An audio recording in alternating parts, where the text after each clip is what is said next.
But thank you. Right, welcome back. We've gone away. Before we go, because we've gone over the 3 hours, I need to have a vote for extension for 15 minutes. Well, we've had the 20 minutes and. Well, we've had 40 minutes, but it's you know the 3 hours is not counting the breaks. Right. Okay. We might get it in then. So. We've taken on board all your concerns and considerations. We're going to take it away as food for thought and rejig it so it is how we want it and you want it. Okay. What we will do is bring those points back for us. So how you've said, right, at another meeting, because there's no way we're going to get this through today. And then we will go through items, the rest point by point. Okay, is Councillor Dilks? I welcome that, Madam Chairman. Thank you, and thank you for that. And I think there is some, you know, I think we have made progress, some progress today, and I welcome that. And I thank Emma particularly for saying you'll look at this and you look at that. You know, there's just a couple of points I do want to make, if I may. One is on you know, we talked about 3-seat wards. There is a big difference in calling if you were in a 3-seat ward than if you're in a 1-seat ward. You know, I with Councillor Stevens, we're in the same ward, and you know, we've got another member as well, and we can talk and say, well, it's actually better if you call it in, you know, for whatever reason, you know, and now if you're in a 1-seat ward, you haven't got that luxury. And what if you take the view that actually I don't get involved with planning, as some of our council members may well do, and so there is a real difficulty there, if I can say. And what worries me really is this business that all major applications, except from the council, will need a call-in.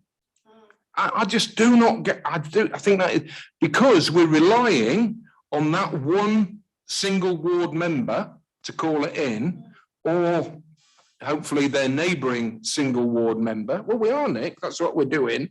We're relying on them calling it in. Now, it would be madness, it is madness, to suggest, you know, we can have a pretty large housing estate coming, and if the local ward member's asleep, not very bothered about it, it doesn't even come to this committee, and you're thinking, well, what's the point of us actually having a committee? We might as well go home. Now, can I just say on the, I would like the point that I raised very earlier to be addressed, and that is the timing of call-ins. This 21 days from the weekly notification. Would you please have a look and see if you think we could bring it in at a later, slightly later stage? I think may be helpful. And then the final point I make is on site visits. I haven't spoken about site visits. But I do accept what Councillor Stevens said about they can be hugely valuable. And the one thing I would say is I take what Emma's saying, look, we're not trying to cut down site visits, but Kratos were. That is precisely what Kratos told us. We were having too many site visits. And I can quote from them, from the report, it says about site visits. Can I just point out, Councillor Dilks, that because we've had somebody and employed somebody to give us a report, we don't have to take note of everything. We don't exactly have to do everything. I'm just saying we're taking what we want as a planning committee, what we want from it, not what they tell us, but what we want for the committee and for the best practice of the committee for. That's excellent. I welcome that. But they do say in their report, in their original report, there's considerable resources that go into these site visits, officer and member time and travel expenses. They do not provide best value to the council. And it goes on about limited context. So, you know, they do. And I frankly don't think it's a huge problem, site visits, but I welcome actually writing down the protocol for them. But in the past, I don't think there has been a huge problem. And I think they've been handled pretty well when we get on the ground. You know, I remember, you know, the former chairman sort of telling people to bugger off in nicest possible or not quite so nice language. You know what I'm Thank you. saying? I think it was long. Can I Bennington. just have- But may I just finish my point? It's a couple of sentences. Site visits, because of what Councillor Stevens said, is absolutely right, that we can actually achieve things at those site visits. Between the site visit and the actual committee hearing, and I well remember the particular thing, but there's been quite a few where the officers said, oh, I'll have a word with the applicant and see if we can't do that. And that has happened, which is why I would advocate that instead of being a week before the committee hearings, there would be, say, 2 weeks before, because I don't think there's often enough time for the officer to get back to them and get some sort of sensible compromise on those things that the committee members are pointing out. I'll stop there and say thank you very much, Madam Chairman. Thank you, Councillor Robbins. Thank you, Chairman. Yeah, just very quickly come back to you. I spoke to Steve Quartermain and the Creators team, and I said, what would be a good win for you if, because they don't want to do a report, spend a lot of time doing a report for us to ignore everything. And in the report, they referred to Greenwich Borough Council. Well, that's nothing to do with us, is it? So you can't really, well, yeah, but they're saying something on Greenwich, which is ridiculous for a mainly rural community. So we would sort of discount stuff for that. But if we took 70 to 75% of their report, they would say, well, that's a win, and we can discount a quarter of what they've said to tailor it to around our district. Thank you. Hang on, Councillor Smith, did you want to say?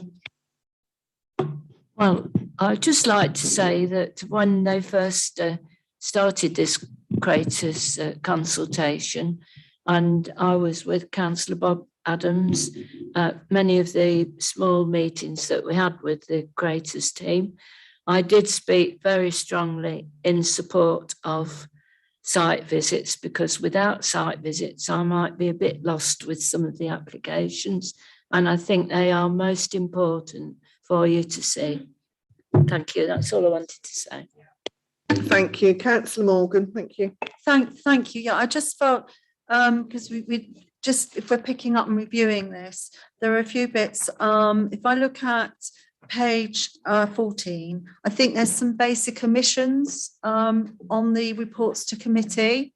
There's no reference. It comes up later in the minutes, but not in the reports to the committee. There's no reference to conditions, what the proposed conditions would be.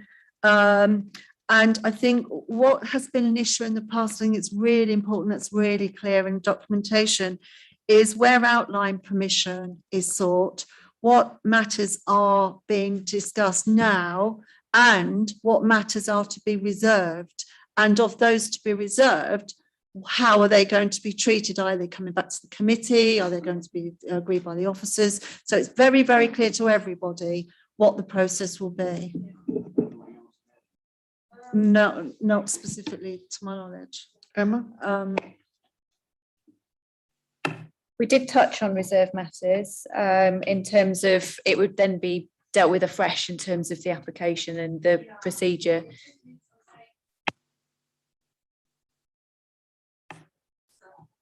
Yeah, I've noted that.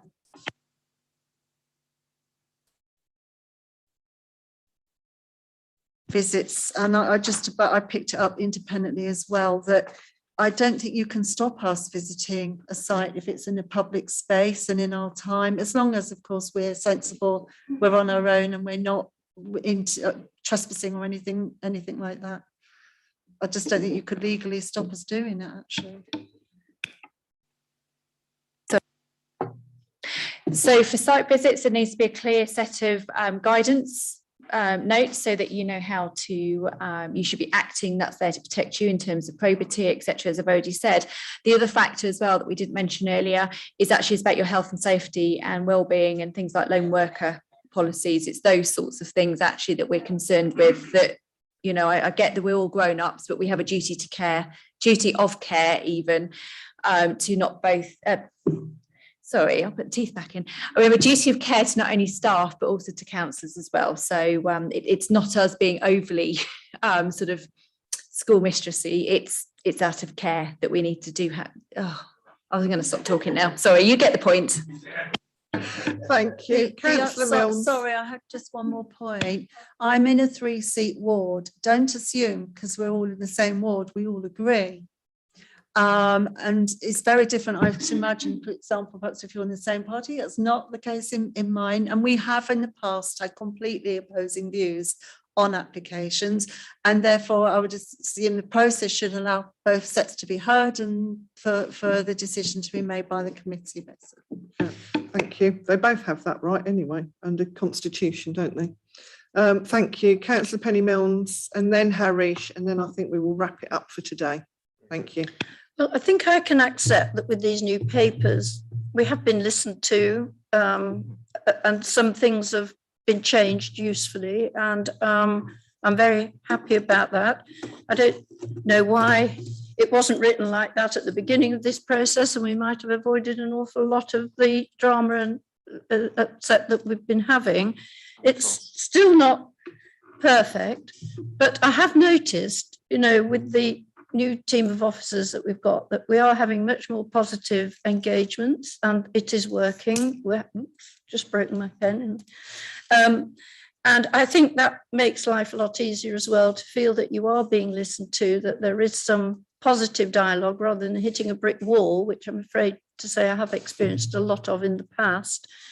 I still have the issue with the local plan, and I'm hoping that this review will include a lot more SPDs and guidance, and I'm hoping also that we as a planning committee have some more formal way of putting into that review based on our experiences of having to deal with applications with the policies in the local plan, because I think there's a lot of interpretations and judgmental issues that I think we've been going through as a result of that. And I'm also keen that when we do get to writing this up at Constitution, that we're not relying on the personalities. Emma might be very nice to us and say, I'll use my discretion nicely, you might do, and all that, but we can't rely on those personalities. It has to be clear that that isn't the situation, and we don't want then somebody horrible could block us or something like that, and that shouldn't be allowed. And this is why I think also policy and development management should come together in all this as well, and I'm glad to see that Emma's now sort of head across that, because I think they should both be working together. You can often get a disconnect as to how the two are going to work. So there are some positives, and I just hope we can sort out all the bits we don't like and get to a sensible conclusion. But we do need more time, and I'm grateful that we're going to be given that. But I'm convinced we need a strong committee system. And I think localism, has taken a hit. Neighbourhood plans aren't coming forward in the same way that they might, because there's all sorts of problems with getting those off the ground. And we are there, aren't we, to give the public some sort of balance on the decision between having a say in the process or just having a fast turnaround decision-making process. So that balance is also very important as well. So let's hope we can come to some meetings of minds and get this going forwards. But it is important that we do get it right, isn't it? Thank you. Councillor Visnesi. Thank you, Madam Chairman. I'll concur with everything that's been said. What I would like, it's a nice report, but I would like two things to be added to it, if possible. On that. One is the outline planning permissions, in detail outlining of what should be included in an outline planning permission right at the outset. And the second one is to have a master plan. When you've got large development, to have the master plan in place first. And the master plan should include all the, more or less in detail, what should be included in the master plans for the various developers that are going to take in their development should be included within it, as is the fences, the trees, the play areas should be mentioned in that, and the entrance environment to make it. So, because we have had quite a number of things when it comes to reserve matters, and it can point out that it was not in the outline planning permissions. So we get snookered every time. So we would like the clarity for it, as we are reforming the planning, what you call rules and regulations. Let's include those so we get a clear definitions of it. Thank you. Emma. I don't know whether we need to have a separate conversation just so you can perhaps explain, because obviously I don't have the some of the background into what may have gone wrong previously. This isn't the right vehicle for doing that. But maybe we can have a separate conversation about what the issues are, and we can have a look at certain things. Outlines are defined in legislation, and what you can and can't do is not for us to decide, unfortunately.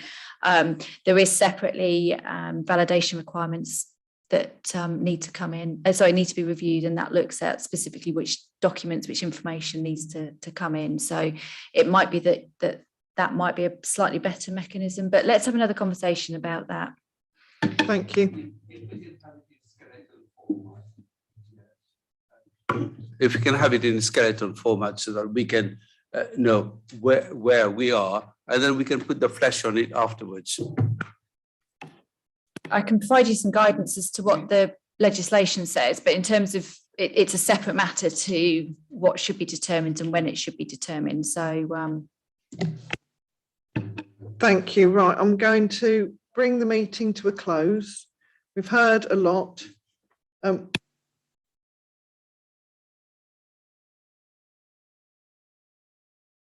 Madam Chairman, I was going to ask you if you could bring yourself to in future for future planning meetings, not just particular this one today. Could we have it, could we revert back to the system where we used to get a list of planning applications that have been left and they've gone well over their time? All of us ward councillors are contacted by people saying what's happened with this, what's happened with that. Sometimes it's 18 months, sometimes 2 years. There's one I'm thinking of that's somewhere on the Bourne Road where we've been paying 25,000 odd a year or something for scaffolding and nothing's happened about it. But could we please have a report back? Yes, we used to have, did we not, Nick? Yeah, we are looking at that, and at the best point of when to do it, because I don't think at the end of a very long committee meeting, when we're all tired and it's been a very long and fraught day, is the best time possibly to do it. So we are going to look at when is the best time. Thank you. And the appeals. I think for the appeals, that will be a very good learning curve for us all. Right, I'm going to bring the meeting to the end. What I will say, at the end of the day, we should all be working as a team with the officers for the best outcome for the district. And that is what we are all here for at the end of the day. I would like to thank all the officers, especially Emma, for today. You've been a star, and for all the officers for their hard work. It is greatly appreciated, and thank you very much.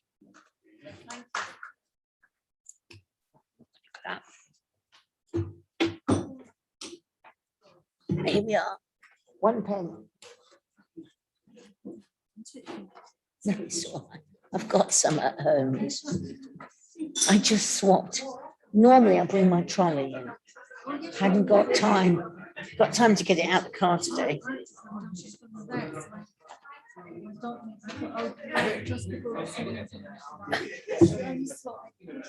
I know, we always run out of time, don't we? You know my thingy.